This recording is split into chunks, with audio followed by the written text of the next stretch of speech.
let's say that you have created a template, or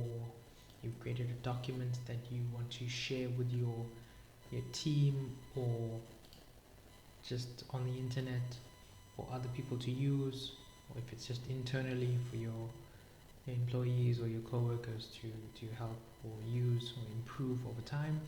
and you want to share that with as many people as you want, or just with certain people. How to share your work in Notion is, or share your Notion pages, is you'll go to the top of the page here and you'll click on the share button, and from here you can add people's email addresses to add them to your Notion workspace as a guest, so they can, and you can restrict what they can do, meaning can they only view it, can they edit, can they only edit certain things. You can also set up that only people that get an invitation from you can access this page, so someone cannot share your page with someone else and they have access to it. You can just send it as a link and have as many people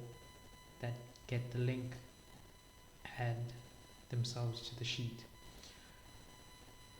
If you have Notion pages, you can publish it as a website if you would like to do it that way. If you're building more like a portfolio site or a blog, maybe you could use it that way. And when you're sharing, you can be invite only anyone with the link, or everyone in your workspace if you're using like a company account or something like that. That's how you share pages in Notion.